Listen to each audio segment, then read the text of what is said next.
Hey guys, welcome back to the Unfiltered Political Lens. In this episode, I'm taking a deep look into one of the most painful and controversial chapters in American history, the forced incarceration of Japanese Americans during World War II, and why the lessons still echo through politics, leadership, and government in America today.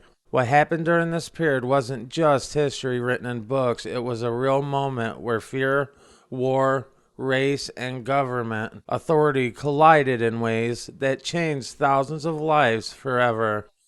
When I look back at the story of the Japanese internment camps in the United States, I see more than a wartime policy. I see families whose lives were interrupted overnight by decisions made far above them in government offices and military headquarters.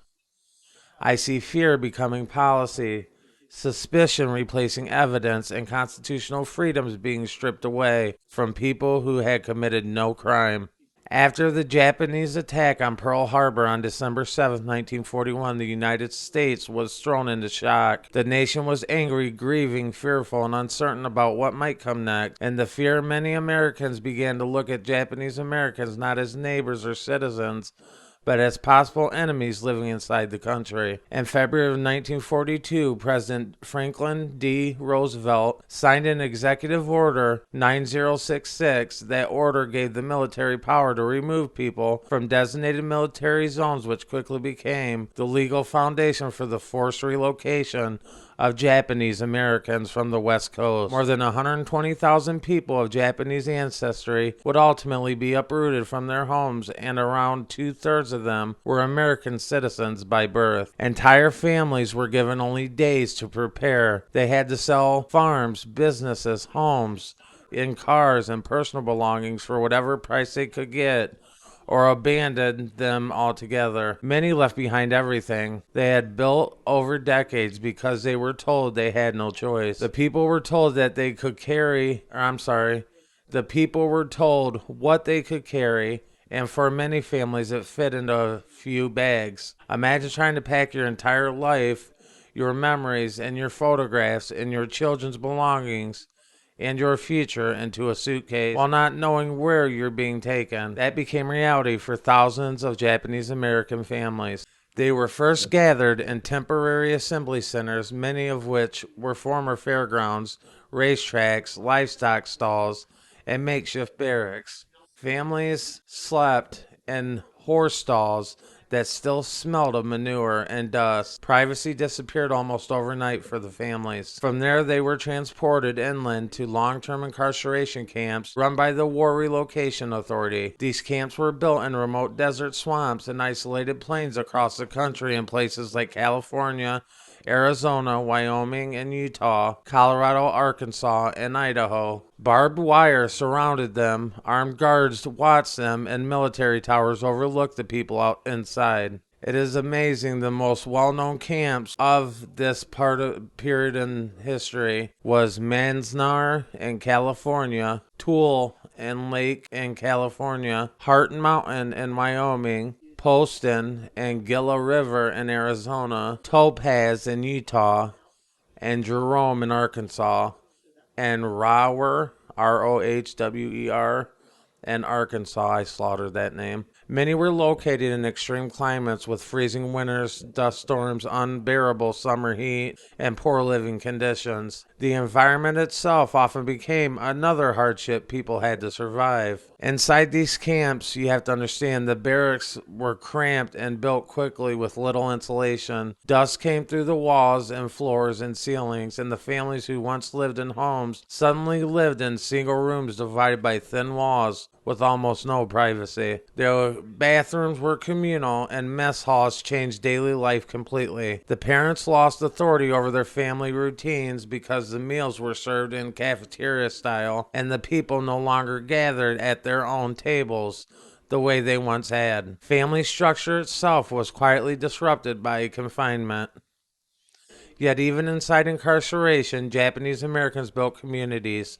They started schools, newspapers, gardens, churches, baseball leagues, art programs, and community organizations. People found ways to create dignity in a place designed to take it from them. Children continued learning in classrooms built behind barbed wire. Teachers taught with limited supplies, while the students tried to live something resembling ordinary childhood in extraordinary circumstances. Many of those children would later speak about how confusing it felt to pledge allegiance to the American flag while being imprisoned by the same country. I couldn't imagine that myself. I definitely want your guys' comments in the feed or in the comment section if you would. I want to know what you guys think about this part of history and how our country actually done this even after the Holocaust. The adults worked in the camps as teachers, cooks, doctors, mechanics, farmers, and laborers. Some were paid very small wages by the government. Even while incarcerated, many still contributed to the daily operations of camp life. And one of the most deepest contradictions of this period was the military service. While their parents and their siblings and children remained behind fences, thousands of the Japanese American men volunteered or were drafted into U.S. military. Many served with the 442nd Regimental Combat Team, which became one of the most decorated units in American military history. They fought bravely for a country that had imprisoned their families. They risked their lives in Europe while their parents remained under armed watch in American camps. That contradiction remains one of the most powerful and heartbreaking parts of the story. Not everyone accepted the policies either. Fred Korematsu challenged the legality of the exclusion order in court after refusing relocation. His case reached the Supreme Court, which upheld the government's wartime actions and one of the most debated rulings in American legal history.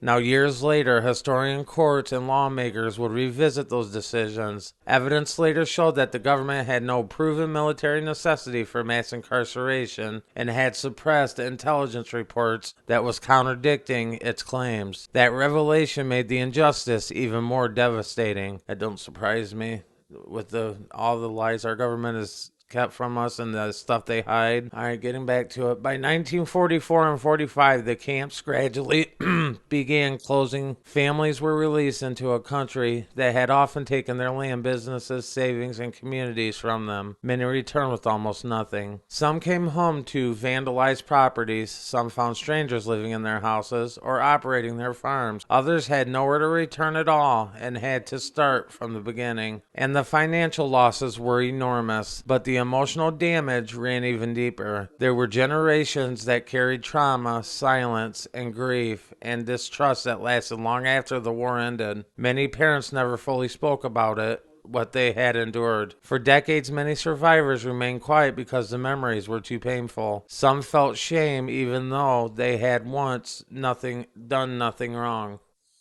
Others simply wanted to rebuild and just survive. In the 1970s and 80s, a redress movement gained momentum, and the survivors and descendants pushed the nation to confront what had happened. They demanded acknowledgement and accountability and historical truth. And in 1988, President Ronald Reagan signed the Civil Liberties Act. The United States government formally apologized and recognized that Japanese internment had been caused by racial prejudice, wartime hysteria, and failed political leadership rather than military necessity. Reparations were also issued to surviving internees. Now, that apology became one of the strongest formal acknowledgments of civil rights failure in American history. But an apology cannot restore lost childhoods, lost property, lost years, or lost peace. History cannot be undone. Now, when I think about what this means today and how our government is, I see powerful parallels between then and now, especially with COVID.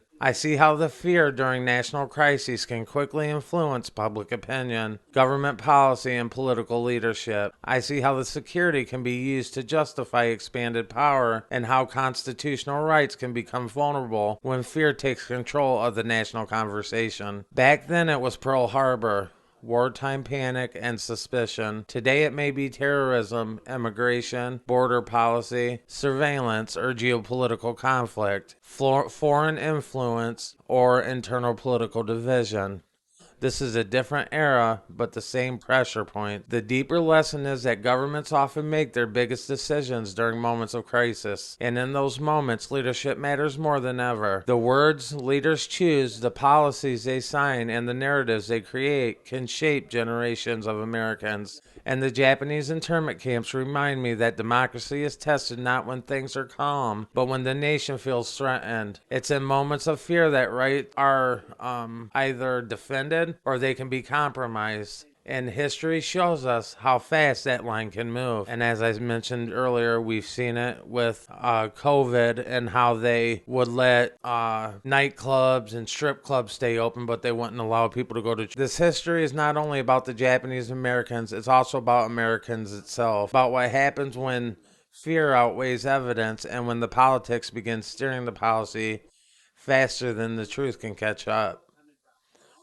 It forces us to ask difficult questions that still matter right now. How much power should government hold during crises? How do we protect national security without abandoning our civil liberties? And most importantly, how do we prevent the fear from becoming law again? Let me repeat that again. How do we prevent our fear from becoming law again? The story of the Japanese internment remains one of the clearest warnings in American history about the cost of prejudice mixed with political power. It shows how leadership decisions made in a moment can echo for generations, and it reminds me that remembering history is not optional if we want to avoid repeating it. Thank you for tuning in to another Unfiltered Political Lens episode. If this made you think, taught you something new, or gave you a different perspective on American history and the political forces that continue shaping our nation, be sure to like, share, and subscribe, and I appreciate you being here for the conversation. We'll continue bringing you more deep dives into politics, geopolitics, history, and leadership as the stories unfold, and I look forward to seeing you in the next episode. And as always, peace.